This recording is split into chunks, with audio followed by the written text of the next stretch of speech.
மகேஷ், எதுவுமே அளவுக்கு மீறினா நல்லது இல்ல. அன்புக்கு ஆனந்திக்கு கல்யாணம் ஆயிடுச்சு. அவங்க வாழ்க்கைய அவங்க பாத்துப்பாங்க. நீ உன் லிமிட்டுக்குள்ள இருக்கிறதா எல்லாருக்குமே நல்லது.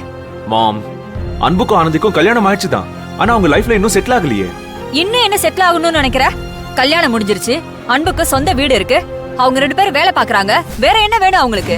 மாம், அன்பு ஆனந்தியை பொறுத்த வரைக்கும் செட்டில் ஆகுறதுங்கிறது நல்ல வேலை, நல்ல வீடு, இப்படி மெட்டீரியலிஸ்டிக் செட்டில் இல்ல. அது எல்லாமே அவங்க கிட்ட இருக்கு. பட் அவங்க செட்டில் ஆக வேண்டியது எமோஷனலா மாம். அததான் நான் செட்டில்னு சொன்னேன். தப்பே பண்ணாத அன்பை தப்பா புரிஞ்சுக்கிட்டு அன்பு ஆனந்தி கல்யாணத்தை நடத்தி வச்சவன் நான். அந்த கல்யாணத்தினால வர்ற பிரச்சனைகளை நான் தானே சரி பண்ணணும்.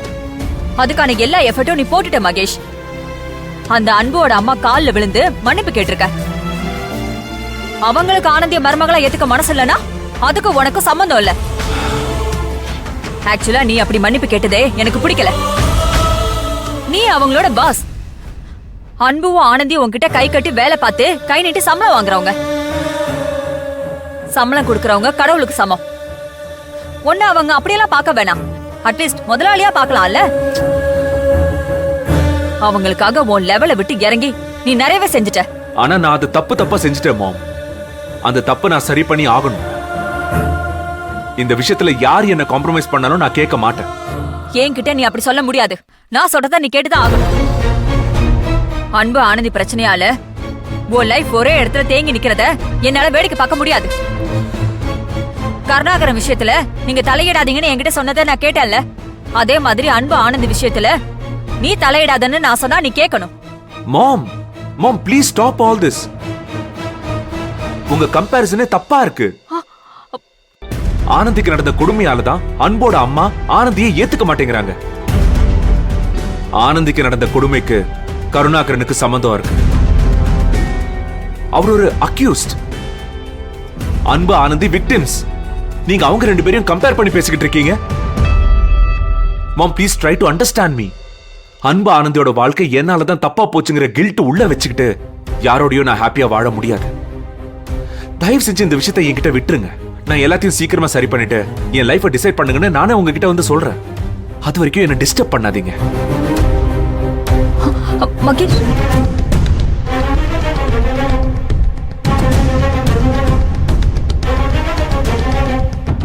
யா ஹியரிங்ல பாத்துக்கலாம்.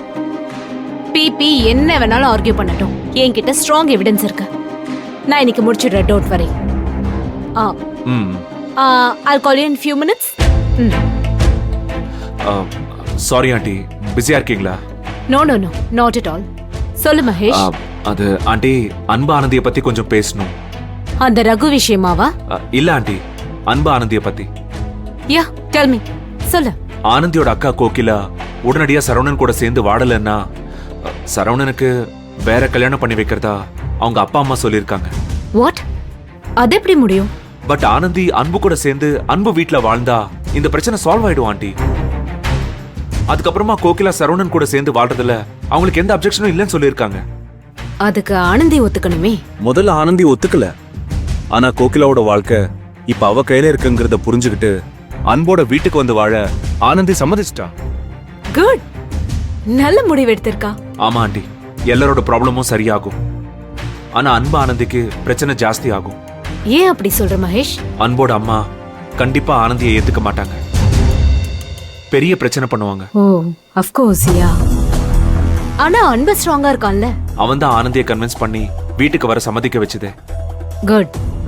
ஆனாலும் அன்பு அம்மாவை மீறி அந்த வீட்டுக்குள்ள அவங்க எப்படி போக போறாங்கன்னு நினைச்சாலே கொஞ்சம் டென்ஷனா இருக்கு ஆண்டி. புரியுது மகேஷ். அன்பு அம்மாவுக்கு ஆனந்தி கிட்ட இருக்கிற பிரச்சனையை கம்ப்ளீட்டா சால்வ் பண்ண முடியலனாலும் பரவாயில்ல. அட்லீஸ்ட் இப்ப ஆனந்தி பிரச்சனை இல்லாம அந்த வீட்டுக்குள்ள போகணும். அன்பு ஆனந்தி கொஞ்சம் பீஸ்ஃபுல்லா இருக்கணும்.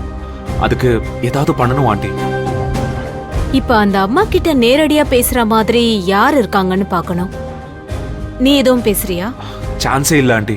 அப்ப கொஞ்சம் மெச்சூர்டா, அப்புறம் அந்த அம்மா கோவத்தை ஹேண்டில் பண்ற பொறுமையும் கெப்பாசிட்டியும் இருக்கிறவங்களா யார் இருக்காங்கன்னு யோசிக்கணும்.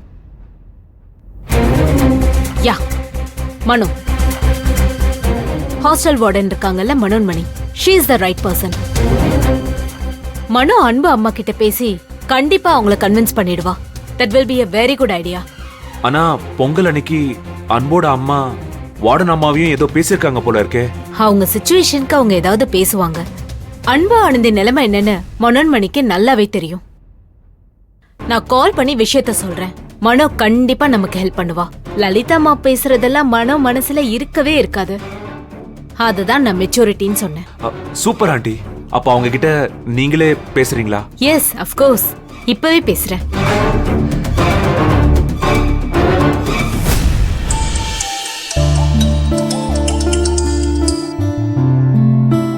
சொல்லு சத்யா. மனோ, எப்படிப்பா இருக்க? நான் நல்லா இருக்கேன். என்ன திடீர்னு கால் பண்ணிருக்க? உன்கிட்ட ஒரு பெரிய உதவியை நான் எதிர்பார்க்கறேன். சொல்லு. அன்பு ஆனந்த இஷ்யூவால அவங்க அக்கா லைஃப்ல ஏதோ பிரச்சனைன்னு கேள்விப்பட்டேன். ஆமா சத்யா, ஆனந்தி அன்போடு போய் வாழ்ந்தாதான் கோகிலாவ சரவணன் கூட வாழ வைப்பேன்னு கண்டிஷன் போட்டிருக்காங்க. ஒரு வகையில இது நல்ல விஷயம். ஆனா அது அப்படி நடக்கலன்னா சரவணனுக்கு வேற கல்யாணம் பண்ணி வச்சிருவேன்னு சொல்லிருக்காங்களாமே. Legally it's wrong Mano, you know it. இல்ல இல்ல, அவங்க அப்படி ஸ்ட்ரைட்டாலாம் சொல்லல. அன்பு கூட போய் ஆனந்தி வாழ்ந்தா கோகிலாவும் சரவணனும் சேர்ந்துருவாங்க. அதனால ஆனந்தி அன்போட போய் வாழணும், இப்படியே தான் இருப்பீங்கன்னா நாங்க சரவணன் வாழ்க்கையே பார்க்கணும்னு சொல்லிருக்காங்க. சோ நீ சொல்றத வச்சு பார்த்தா அவங்கள பொறுத்த வரைக்கும் ஆனந்தி அன்பு வீட்டுக்கு போகணும், அவ்வளவுதானே? ஆனா ஆனந்தி என்ன முடிவெடுக்க போறான்னு தெரியல. ஆனந்தி நல்ல முடிவு தான் எடுத்திருக்கா. அன்பு வீட்டுக்கு போறதுக்கு அவ சம்மதிச்சிட்டா. இது எப்போ? எனக்கு தெரியாதே சத்யா. ஜஸ்ட் 5 மினிட்ஸ்க்கு முன்னாடி தான் மகேஷ்க்கு அன்பு கால் பண்ணி சொல்லிருக்கான். நிஜமாவே இது நல்ல விஷயம்தான். ஆனா அன்போட அம்மாவை நினைச்சுதான் மகேஷ் கொஞ்சம் டென்ஷனா இருக்கான். அன்போட அம்மா ஆனந்தியை ஏத்துக்காம திரும்ப அனுப்பிச்சிருவாங்களோன்னு மகேஷ் யோசிக்கிறான். மகேஷோட பயம் கரெக்ட் தான். அவங்க கண்டிப்பா ஆனந்தியை ஏத்துக்க மாட்டாங்க. ஆனா மனோ, நீ மனசு வச்சா கண்டிப்பா ஏத்துப்பாங்க. நானா?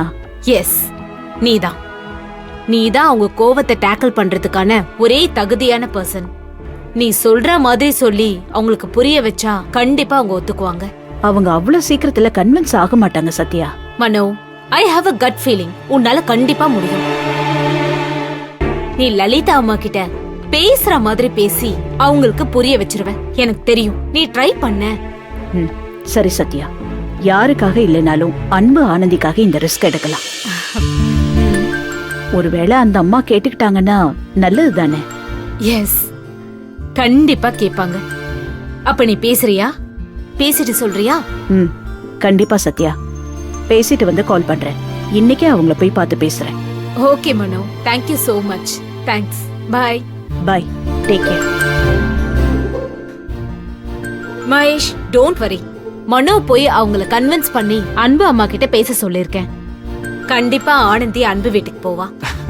Thank you aunty, thank you so much.